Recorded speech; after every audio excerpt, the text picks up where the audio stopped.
কেন? বাড়িটার কি অপরাধ? ওই বাড়িটাকে কেন এত ভয়? আমি দেশের মানুষের কাছে আজকে বিচার চাই। পশ্চিম পাকিস্তানের হানাদার বাহিনীও যে কাজটা করেনি সেটাই করে দেখালো মোহাম্মদ ইউনূসের সরকার, যাকে বলে একেবারে সন্ত্রাসী কার্যকলাপ চলছে বাংলাদেশে। শেখ মুজিবুর রহমানের স্মৃতি বিজড়িত ধানমন্ডির ৩২ নম্বর বাড়ি, এবার সেই বাড়িতেই বুধবার রাতে তাণ্ডব চালিয়ে আগুন লাগানোর ঘটনার পরে এমনই মন্তব্য করলেন বাংলাদেশের প্রাক্তন প্রধানমন্ত্রী শেখ হাসিনা। ঘোষণাকে কেন্দ্র করে ধানমন্ডি ৩২ নম্বরের বাড়িটি গুড়িয়ে দেয় বিক্ষুব্ধ ছাত্র জনতা। এই ঘটনার স্থান পেয়েছে রয়টার্স সহ বিশ্ব মিডিয়ায়। প্রতিক্রিয়া জানিয়েছে পাকিস্তানের প্রতিরক্ষা মন্ত্রণালয়। ভারতের সংবাদ মাধ্যমগুলো শিরোনাম করেছে, বাংলাদেশে শেখ মুজিবুর রহমানের বাড়ি ভেঙে দিচ্ছে বিক্ষোভকারীরা। কোম্পানিগঞ্জে আওয়ামী লীগের সাধারণ সম্পাদক ওবায়দুল কাদেরের বাড়িতে ছাত্র জনতার হামলা ও ভাঙচুর চলছে। তাদের অভিযোগ হচ্ছে যে ওবায়দুল কাদের এই পেশিবাদী তাদের যে তীর্থস্থানগুলো আছে, এবং দুপুরবেলা এখানে আপনার কিছু ছাত্র জনতার উপস্থিতি কম, কিন্তু তারা এখনো ভাঙচুর চালাচ্ছে। গতকালকে রাত্র থেকে আজকে পর্যন্ত যে ঘটনাগুলো ঘটছে, এটার সবচেয়ে বড় বেনিফিটেড হচ্ছেন ডক্টর মোহাম্মদ ইউনূস। ভেঙে ফেলার মধ্যেই গতকালের ঘটনা সীমাবদ্ধ থাকেনি। কয়েকটা ঘটনার কথা আমি সকালের ভিডিওতেই বলেছি, আরও কিছু ঘটনা আমাদের সামনে এসছে। এই যে ঘটনাগুলো ঘটছে, এগুলোকে এতক্ষণ দেখলেন ভিডিও শিরোনাম, আর এখন দেখবেন বিস্তারিত। তো বন্ধুরা, ইতিমধ্যে ভিডিও ফুটেজ দেখে হয়তো বুঝতেই পারছেন আজকের ভিডিওটা কতটা গুরুত্বপূর্ণ একটি ভিডিও। দয়া করে আজকের ভিডিওটিকেও স্কিপ করবেন না। যদিও বর্তমান বাংলাদেশের রাজনীতির অবস্থা বিশাল ভয়াবহ, আপনারা ভিডিও স্কিপ করে দেখলে ভিডিওর কিছুই বুঝতে পারবেন না। যাই হোক বন্ধুরা, ভিডিওতে আজকে আর বেশি কথা বলে আপনাদের মূল্যবান সময়টি আমি নষ্ট করতে চাই না। সরাসরি আজকে আমরা চলে যাব মূল ভিডিওতে, আর সেখানে দেখবো আজকের ভিডিওর বিস্তারিত। আসসালামু আলাইকুম। বুধবার রাতে ধানমন্ডির ৩২ নম্বরে যারা বঙ্গবন্ধুর বাড়িতে আবারও হামলা চালালেন, ভাঙচুর করলেন, তারা নিশ্চয়ই স্বর্গসুখ অনুভব করছেন। করারই কথা, তার কারণ এদেশ থেকে ফ্যাসিবাদের তীর্থভূমি মুক্ত করার ঘোষণা দেওয়া হয়েছে। তো ফ্যাসিবাদের তীর্থভূমিতে যখন আঘাত হানা হলো, তখন নিশ্চয়ই বিপ্লবী স্বর্গসুখ অনুভব করছেন যারা এই কাজটি করছেন। একটি কথা মনে করিয়ে দিই, আমাদের প্রধান উপদেষ্টা ডক্টর মোহাম্মদ ইউনূস সাহেব গত সোমবার আইন শৃঙ্খলা রক্ষাকারী বাহিনীর প্রধানদের উদ্দেশ্যে যে বক্তব্য দিয়েছেন, সেটি নিশ্চয় আপনাদের মনে আছে। তিনি বলেছেন যে যুদ্ধকালীন পরিস্থিতির মতো আমাদেরকে সতর্ক থাকতে হবে। এই বছরটি দেশের জন্য অত্যন্ত গুরুত্বপূর্ণ। কাউকে বিশৃঙ্খলা ও অরাজকতা সৃষ্টির সুযোগ দেওয়া যাবে না। আমাদের প্রধান উপদেষ্টার কাছে সবিনয় প্রশ্ন, ৩২ নম্বর আবারও ভাঙচুর চালানো, ঘোষণা দিয়ে বুলডোজার দিয়ে ৩২ নম্বর গুড়িয়ে দেওয়ার যে প্রস্তুতি, এটা নিশ্চয়ই অরাজকতার মধ্যে পড়ে না, এটা নিশ্চয়ই বিশৃঙ্খলার মধ্যে পড়ে না, তাই না? আমি জানি না প্রধান উপদেষ্টা কি বলবেন, কিন্তু এইগুলো কি আগে থেকেই জানা ছিল বা কোনো প্রি প্ল্যানিংয়ের অংশ? এবং যুদ্ধাবস্থা কথা তিনি কেন বলেছিলেন? আওয়ামী লীগ তো আর এই মুহূর্তে অরাজকতা করতে আসেনি। তারা যদি হরতাল কর্মসূচি কেন্দ্র করে অরাজকতা সৃষ্টি করত, আমরা বুঝতাম যে আওয়ামী লীগ এটি চাইছে, প্রধান উপদেষ্টার কাছে ইনফরমেশন রয়েছে, তিনি এই জন্য এই কথাগুলো বলেছেন। তা তো আমরা দেখিনি। এবং আওয়ামী লীগ হরতাল কর্মসূচিকে কেন্দ্র করে কোনো ধরনের লিফলেট বিতরণ করতে গেলেও তাদের সবাইকে গ্রেপ্তার করা হবে, এই ঘোষণাও তো পুলিশের পক্ষ থেকে দেওয়া হয়ে আছে। কিন্তু পুলিশ জানে না যে বুধবার রাতে বঙ্গবন্ধুর বাড়িতে হামলা চালানো হবে। এটি সারা বাংলাদেশের মানুষ জানে। বুধবার দুপুর থেকে বিকাল থেকেই প্রকাশ্যে ঘোষণা দেওয়া হয়েছে, উস্কানি দেওয়া হয়েছে। বৈষম্যবিরোধী ছাত্র আন্দোলনের আহ্বায়ক হাসনাত আবদুল্লাহ তার ফেসবুক পেজে ওপেন বলেছে যে আজ রাতে বাংলাদেশের ফ্যাসিবাদের তীর্থভূমি মুক্ত করা হবে। বিষয়টি হচ্ছে যে পুলিশের ডিএমপির অতিরিক্ত কমিশনার এস.এন. নজরুল ইসলাম তিনি গণমাধ্যমকে বলেছেন, এই ধরনের কর্মসূচি সম্পর্কে আমরা অবগত ছিলাম না। যখন ভাঙা হচ্ছিল রাত 8:30টার পর থেকে, আমি যখন এই ভিডিওটি রেকর্ড করছি রাত প্রায় 11টা বাজে, তখনও আমি জানি বা শুনেছি যে সেখানে এখনো পর্যন্ত ভাঙচুর চলছে। কিন্তু পুলিশের কোনো উপস্থিতি নেই। জানার পরও যখন গণমাধ্যমকে পুলিশ বলেছে যে আমাদের জানা নেই, জানার পরও কি করেছে। এবং ভাঙচুর চলাকালীন সময়ে সেনাবাহিনীর একটি দল এসেছিল, তর্কাতর্কি একটা পর্যায়ে, অপ্রীতিকর একটা পরিস্থিতি সৃষ্টি হওয়ার পর্যায়ে সেনাবাহিনী সেই স্থান ত্যাগ করে। অরাজক পরিস্থিতি কারা করছে এটি মানুষ জানে। এবং আওয়ামী লীগের যে দুঃশাসন, আওয়ামী সরকারের যে ভয়ঙ্কর আচরণ সেটি সম্বন্ধে আমরা জানি। এবং বলা হচ্ছে যে আওয়ামী লীগ ফ্যাসিবাদ। আওয়ামী লীগ যদি ফ্যাসিবাদ হয়ে থাকে, এখন কি চলছে? সবচেয়ে বড় ফ্যাসিবাদী তার পরিচয় কারা দিচ্ছে? এর সঙ্গে আমি তারেক রহমানের আরেকটি বক্তব্য যুক্ত করতে চাই। বুধবারই তারেক রহমান একটি অনুষ্ঠানে লন্ডন থেকে যুক্ত হয়ে, ভার্চুয়ালি যুক্ত হয়ে তিনি বলেছেন, সংস্কার বলে যেসব বক্তব্য প্রচার করা হচ্ছে কিনা, বক্তব্য প্রচার করা হচ্ছে, সংস্কারের নামে কোনো ষড়যন্ত্র হচ্ছে কিনা খতিয়ে দেখা দরকার। খুবই স্পষ্ট, আমাদের সামনে মোলা ঝুলিয়ে রাখা হয়েছে। ষড়যন্ত্র তো চলছেই, এবং অনেক আগে থেকেই এই সংস্কার শব্দটা এখন একটা অপশব্দে পরিণত হয়ে গেছে। এত বেশি বিশেষ উদ্দেশ্যে এগুলো প্রচার হচ্ছে, মানুষের কাছে এখন পরিষ্কার যে নির্বাচন আদৌ হবে কিনা সে প্রশ্নটি প্রত্যেকের মুখে। এবং নির্বাচনের জন্য বর্তমান সরকার নিরপেক্ষতা অবলম্বন করছে না, সেই কথাও তো উচ্চারিত হয়েছে।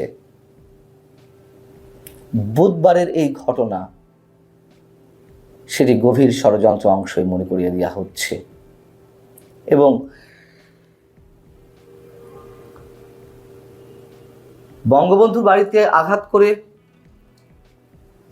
কি করার চেষ্টা করা হচ্ছে এখন? শেখ হাসিনা বঙ্গবন্ধু তো এক জিনিস নয়। ফ্যাসিবাদিতার সঙ্গে বঙ্গবন্ধুর যে যোগসূত্র খোঁজা হচ্ছে,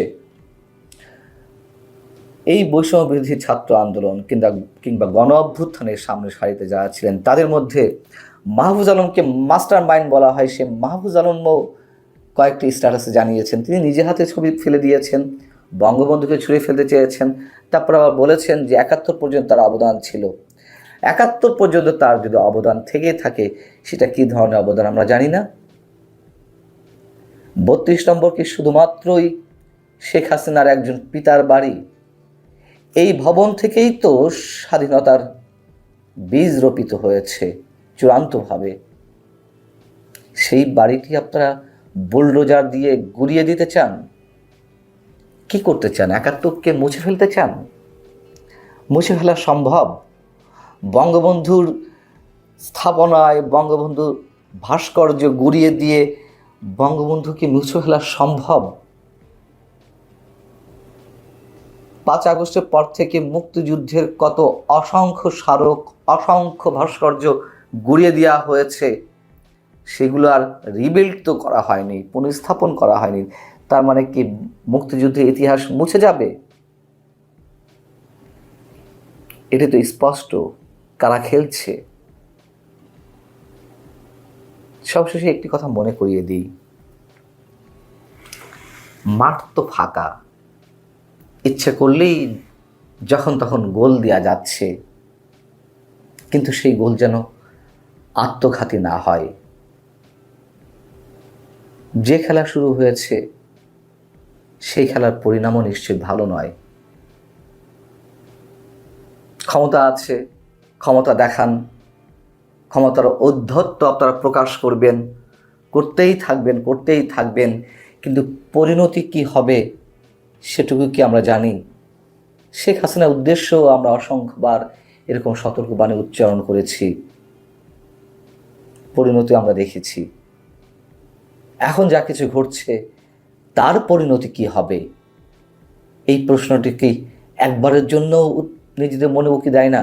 না, সব মিলিয়ে ঠিকই আছে। এটাই হওয়ার কথা ছিল, যেটা হওয়ার কথা ছিল সেটাই হয়েছে। অযাচিত কিছু ঘটলে, অস্বাভাবিক কিছু ঘটলে কিংবা অস্বাভাবিক কোনো চাওয়া চাইলে সেটাকে মগের মুল্লুক বলা হয়। বাংলাদেশটা মগের মুল্লুক সেই থিওরি থেকে একটু উন্নত হয়েছে, বাংলাদেশটা মবের মুল্লুক হয়েছে।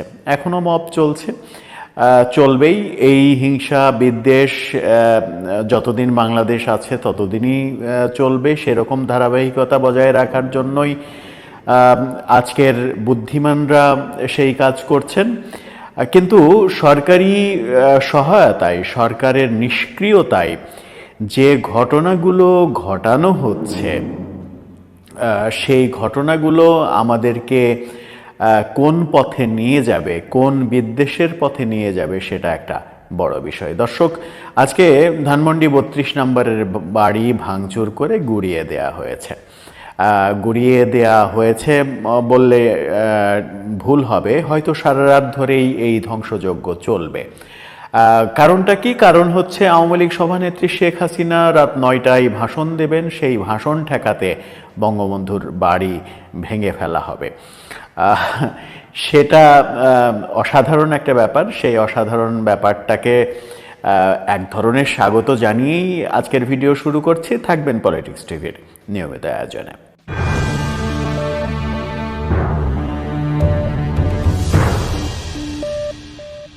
বলছিলাম অসাধারণ ব্যাপার।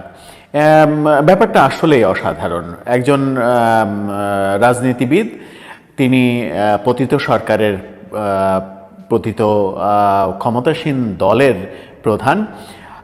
তিনি 5 আগস্ট বাংলাদেশ থেকে চলে গেছেন ভারতে। ভারত থেকে নানা রকমের কর্মকাণ্ড করছেন এবং ভারত থেকে আজকে রাত 9টায় তিনি বাংলাদেশের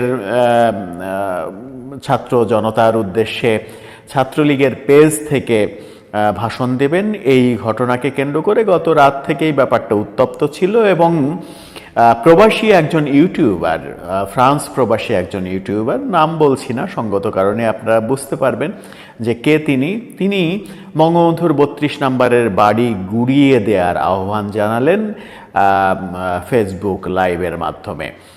তিনি বললেন, বুলডোজার নিয়ে আসেন, দা, বটি, খুন্তি, হাতুর, বাটাল যা কিছু আছে, যা কিছু আছে সব কিছু নিয়ে আসেন। 32 নম্বর ইতিহাস থেকে মুছে ফেলার আজকে দিন, 32 নম্বরকে মুছে ফেলতে হবে। সেই মহান ব্যক্তির ডাকে সাড়া দিয়ে ছাত্ররা মিছিল করে বঙ্গবন্ধুর 32 নম্বর বাড়িতে গেলেন এবং সেখানে গিয়ে ধ্বংসযজ্ঞ চালালেন।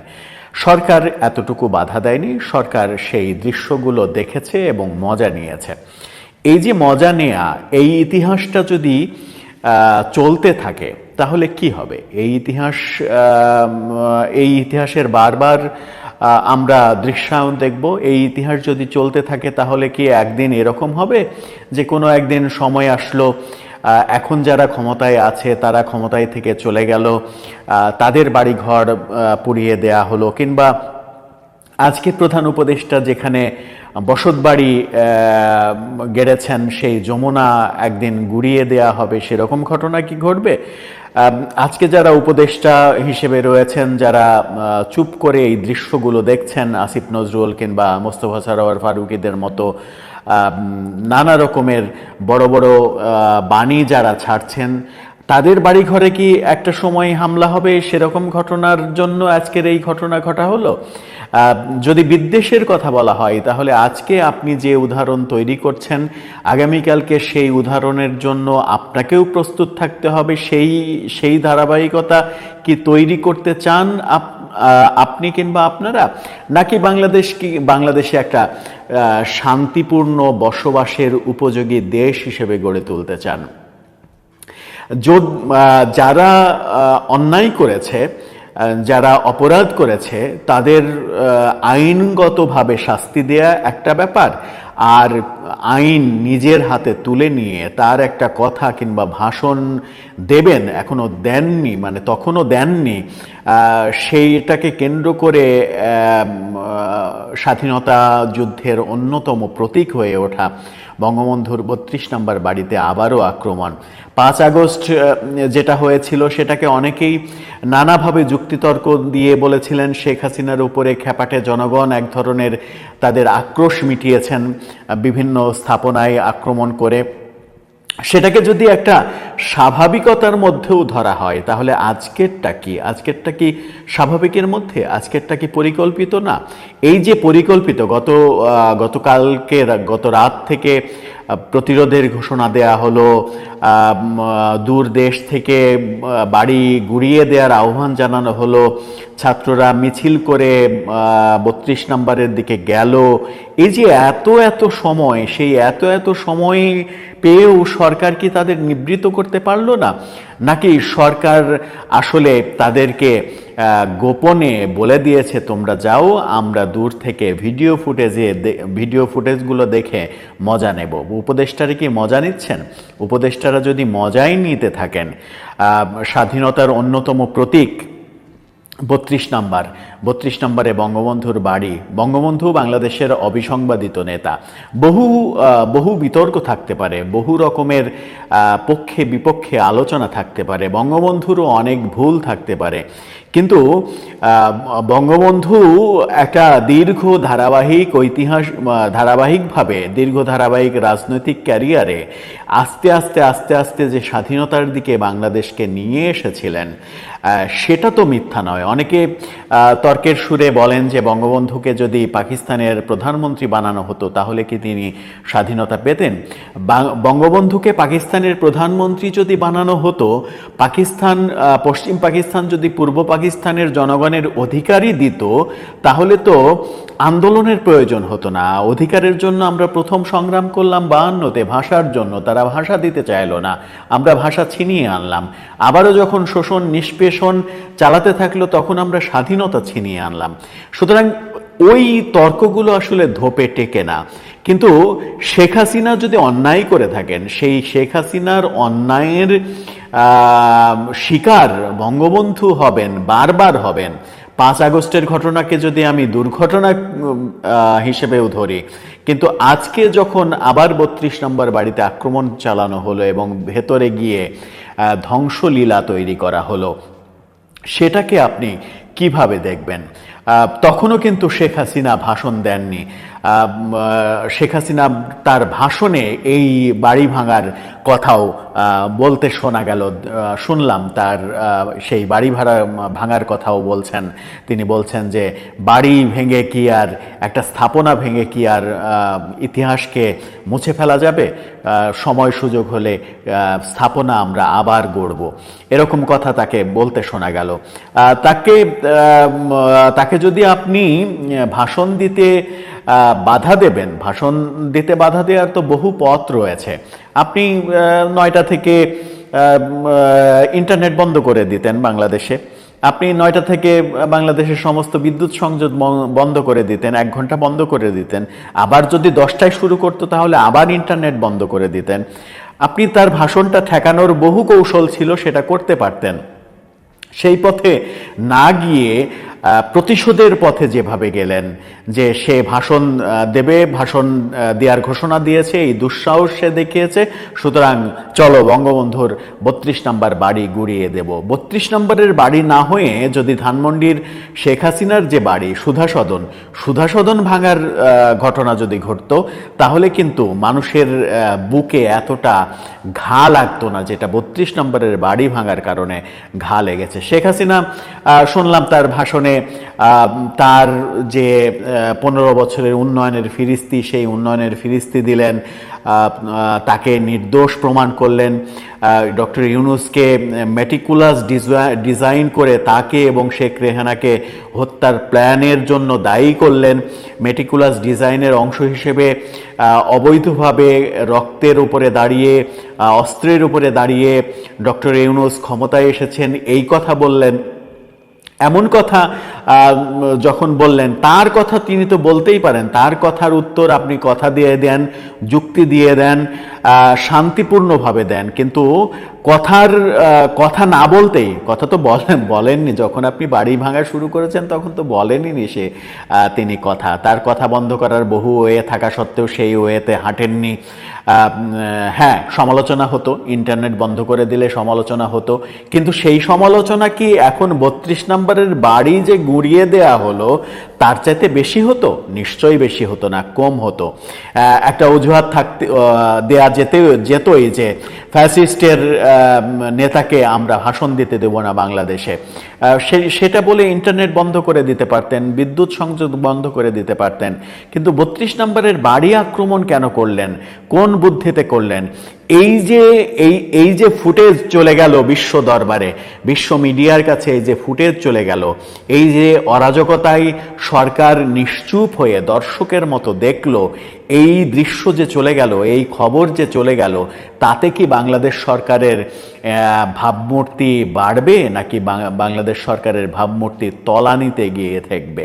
আর সব থেকে বড় কথা, যেটা দিয়ে শুরু করেছিলাম, এই যে জ্বালাও পোড়াওয়ের সংস্কৃতি তৈরি করা হচ্ছে, এই জ্বালাও পোড়াও প্রতিশোধ নেয়া, কিছু বললেই তার একটা কথা বলল, কথার বিপরীতে পাল্টা কথা না বলে, যুক্তি না দিয়ে তার বাড়িঘর আক্রমণ করা, বাড়িঘর ভেঙে দেয়া, গুড়িয়ে দেয়া, মেরে ফেলা, মব, এটা তো খুব একটা ভালো দৃষ্টান্ত হলো না, ভালো দৃষ্টান্ত হচ্ছে না।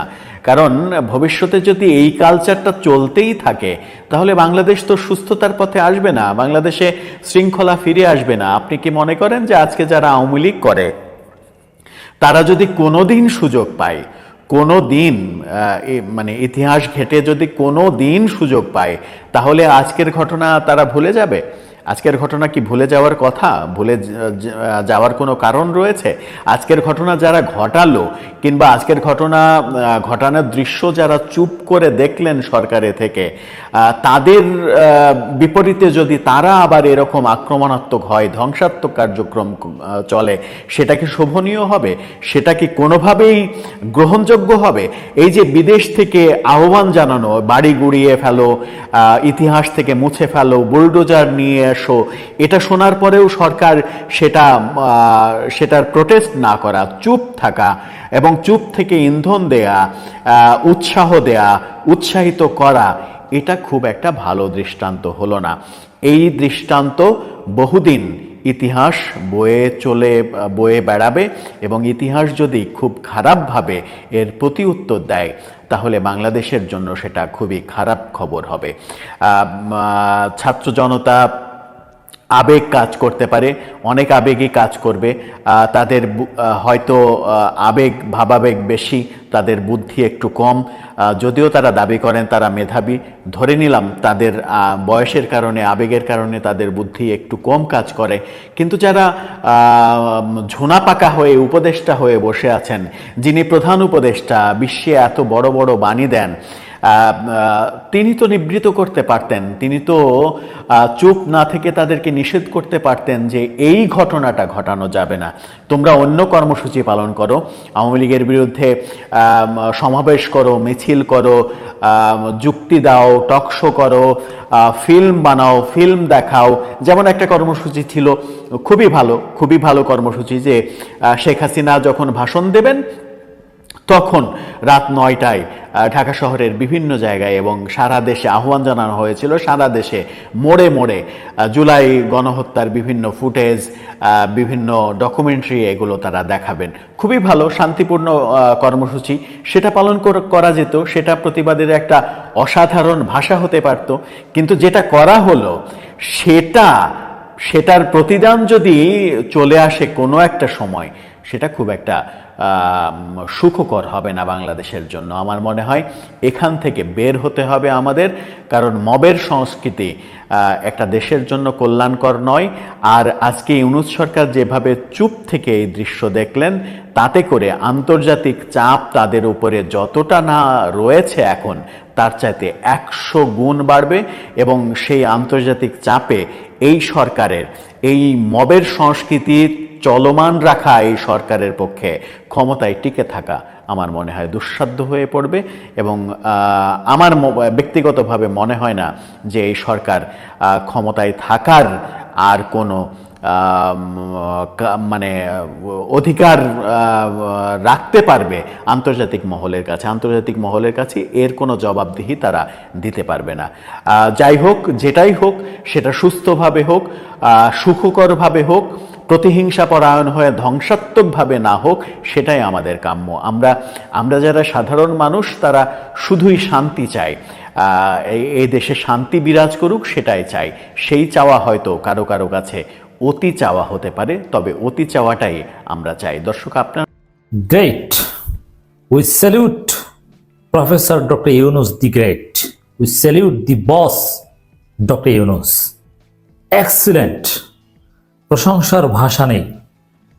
দর্শক, ধানমন্ডি 32-এ শিক্ষার্থী জনতা যে ঘটনা ঘটিয়েছে, নট অনলি ধানমন্ডি 32, সারা বাংলাদেশে স্বৈরাচারের দোষের এবং প্রতীকের বিরুদ্ধে শিক্ষার্থী জনতার যে ঘৃণা প্রদর্শন, এই ঘটনা নিয়ে যখন দেশে বিদেশে রাজনৈতিক অঙ্গনে তোলপাড়, যেই মুহূর্তে জামাতের আমিরও একটু সুশীলগিরি দেখাচ্ছেন, বিএনপিও হেজিটেশন আছে, ছাত্রদল সেক্রেটারি বলছেন যে ছাত্রদল জড়িত নয়, এবং বিএনপির মেজর হাফিজ সন্দেহ দেখছেন নির্বাচন বানচাল করার, সেই মুহূর্তে ডক্টর ইউনূস প্রধান উপদেষ্টা তার কার্যালয় থেকে সরকারের পক্ষ থেকে যে বিবৃতি দিয়েছেন, অসাধারণ বিবৃতি, অসাধারণ খেলেছে। দর্শক, জনগণের প্রশংসায় ভাসছেন ডক্টর ইউনূস, কোনো লুতুপুতু সুশীলগিরি নয়, স্পষ্ট কথা। বিক্ষুব্ধ জনতা ধানমন্ডি 32 ভেঙে দিয়েছে। এরকম ঘটনা চলতে থাকবে যদি হাসিনার মুখ বন্ধ করা না হয়। এর অর্থ হচ্ছে ভারত দায়ী। ভারত যদি হাসিনার মুখ বন্ধ না করে, বাংলাদেশের জনগণ আওয়ামী লীগের সবকিছুকে জয় বাংলা করে দিবে, কারণ বিপ্লবের মধ্য দিয়ে হাসিনা পালিয়েছে, এই বিপ্লব চলতে থাকবে। কোনো সুশীলগিরি নেই ডক্টর ইউনূসের পক্ষ থেকে। অতএব আমাদেরকে বিএনপি পন্থী বুদ্ধিজীবীরা ভয় দেখান যে এরকম করতে থাকলে সেনা শাসন আসবে, কচু আসবে, এরকম করতে থাকলে আওয়ামী লীগ নিশ্চিহ্ন হবে, ফেসিবাদ আর বাংলাদেশে আসবে না। সেনাবাহিনীর ভূমিকা দেখেছেন না কত সুন্দর, এসে জনগণের অবস্থা দেখে চলে গিয়েছে। লক্ষ লক্ষ জনতার বিরুদ্ধে কোন সেনাবাহিনী কোন পুলিশ দাঁড়াবে? কার সাহস এত? দেখি না একটু, কারো সাহস নাই।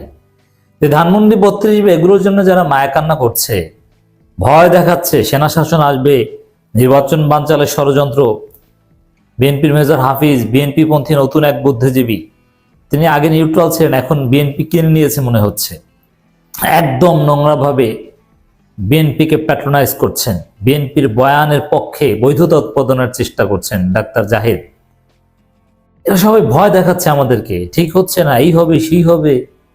কোনো সুশীলগিরি চলবে না বাংলাদেশে, কিচ্ছু না। এখানে কোনো মানুষ মারা গিয়েছে, আচ্ছা ধানমন্ডি 32 কিছু বিল্ডিং নিয়ে আপনাদের এত মায়াকান না কেন?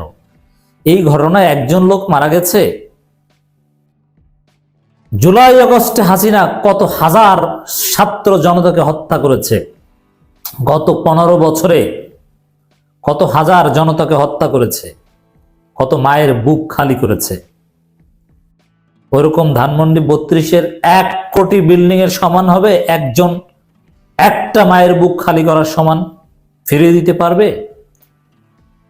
তা আপনারা সেটা নিয়ে কতটুকু কথা বলেছিলেন, আর এখন 2-4টা ইট বালু নিয়ে এত মায়াকান্না দেখাচ্ছেন? আওয়ামী লীগের কাউকে হত্যা করা হয়েছে, এত কথা বলছেন কেন? এতে ভয় দেখাচ্ছেন কেন সেনা শাসন আসবে?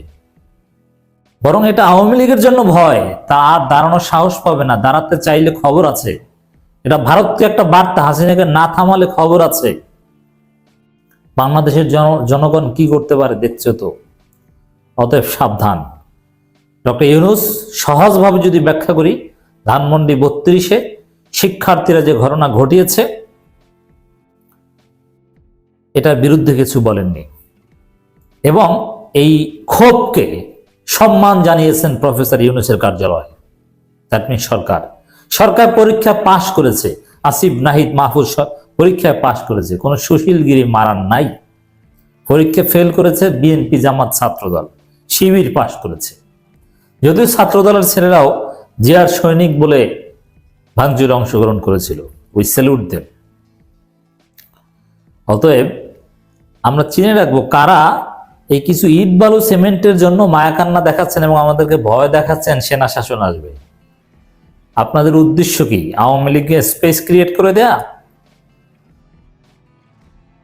আওয়ামী লীগ যাতে রাজনীতি করতে পারে সেই সুযোগ করে দেয়া, নাকি?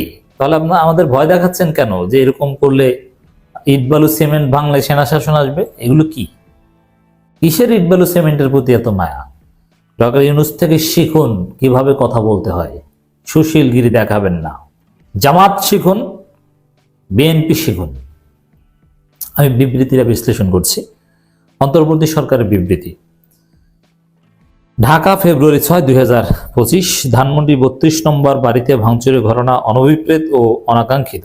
হ্যাঁ, এটা আমিও বলি, আমরাও বলি, সবাই বলে, কারো দায় ঠেকে নাই। ধানমন্ডি 32 ইট বালু সিমেন্ট ভাঙতে যাবে।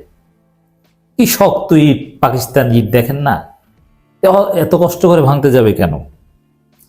পলাতক অবস্থায় ভারতে বসে জুলাই গণঅভ্যুত্থানের বিরুদ্ধে শেখ হাসিনার উস্কানিমূলক বক্তব্যের কারণে জনমনে গভীর ক্রোধের সৃষ্টি হয়েছে, যার বহিঃপ্রকাশ ঘটেছে। অতএব এই যত ইট বালু সিমেন্ট ভাঙার ঘটনা, এটাকে আমি মোটেও বড় কিছু হিসাবে দেখতে চাই না। কারণ জাস্ট কিছু ইট বালু সিমেন্ট ভেঙেছে মানুষ, এটার কি কিসের মূল্য? এগুলো আমাদের কাছে হাতের ময়লা। কয় টাকা লাগে এগুলো? যে মানুষগুলো হত্যা করেছে তার তুলনায় এইসব ইট বালু কিচ্ছু না। আমরা কোনো প্রতিশোধ নিচ্ছি না, দেশে কোনো বিশৃঙ্খলা, প্রতিশোধ পরায়ণতা, কোনো মব কিচ্ছু ঘটছে না। এটা ভেরি সিম্পল। কিছু ইট বালু সিমেন্ট ধসিয়ে ফেলা হচ্ছে। কি আওয়ামী লীগকে হত্যা করছে ধরে ধরে? না, তো অতএব এত কথা বলছেন কেন? জনগণ এতটুকুও পারবে না? তাহলে কিসের বিপ্লব হয়েছে? আওয়ামী লীগকে আমরা ভয় দেখাবো কিভাবে? তাহলে আওয়ামী লীগ ধরে ধরে মারলে তখন আপনার খুশি নাকি? ইট বালু সিমেন্টটাও খুশি? অতএব ক্ষোভের বহিঃপ্রকাশ। এর মানে ধানমন্ডি 32-এর ঘটনাকে এক প্রকার সম্মান জানালেন ডক্টর ইউনূস সরকার। গত 6 মাসে 32 নম্বর বাড়িতে কোনো ধরনের আক্রমণ, ধ্বংসযজ্ঞ হয়নি। গতকাল রাতে এটি ঘটেছে পলাতক শেখ হাসিনার বক্তব্য ঘিরে, যার দুটো অংশ আছে। এর মানে পুরোপুরি শেখ হাসিনা দেয়। শেখ হাসিনা উস্কানি দিয়েছে এই বাড়ি ভাঙতে। অতএব রাস্তাঘাটে আওয়ামী লীগ যত মার খাবে সব কিছুর জন্য দেয় হাসিনা। হাসিনা কি স্বার্থপর দেখেছেন না?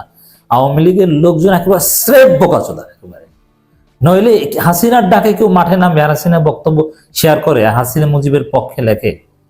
হাসিনা পালিয়েছেন নেতাকর্মীদের জীবন অনিশ্চিত একটা গন্তব্যের দিকে ঠেলে দিয়ে।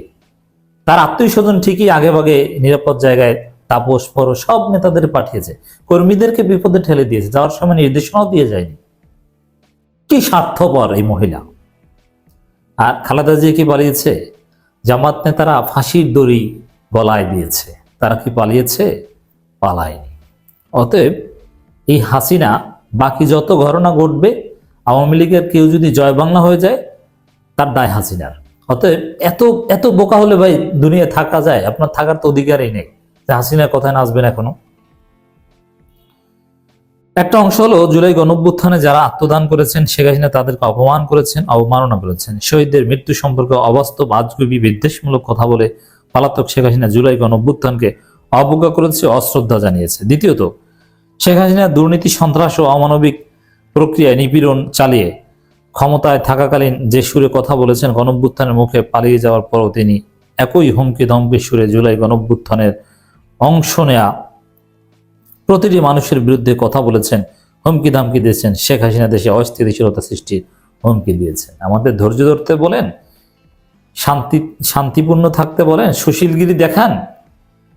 সারা পৃথিবীতে আমাদের কাছে তথ্য আছে, আওয়ামী লীগের লোকজন লিস্ট করছে, নাগরিক কমিটি, বৈষম্যবিরোধী ছাত্র আন্দোলন, সমন্বয়ক, এদের কবর থেকে উঠিয়ে হলেও এদেরকে আবার পিটাবে। ওদের মধ্যে কোনো অনুতপ্ততা নেই। অতএব কিসের সুশীলগিরি? আওয়ামী লীগ যত বাড়াবাড়ি করবে, যদি বাড়াবাড়ি করে এক পর্যায়ে আমরা বোলডোজার কর্মসূচি দেব ইউনিয়ন পর্যায়ে। ইউনিয়ন পর্যায়ে আওয়ামী লীগের সব নেতাদেরকে ধরে ধরে তাদের বাড়ি ঘরে ভাবে জয় বাংলা করা হবে। অর্থাৎ ফাজলামি বন্ধ করো। এই সুশীলগিরি বাংলাদেশ এটা না। আমিরে জামাতের কথা এই দেশ চলে না, এদেশ চলে শিক্ষার্থী তরুণদের কথায়। জামাত বা বিএনপির কেউ ওই বুলডোজার কর্মসূচি দেয় নাই, এটা দিয়েছে তরুণ প্রজন্ম।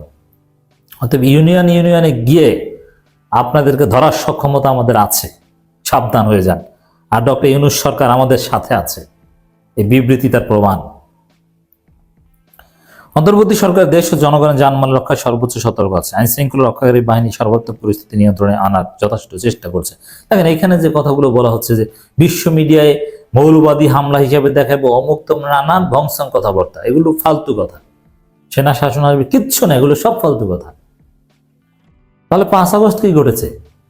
5 আগস্টের চাইতে এই ঘটনা কি আরো বেশি?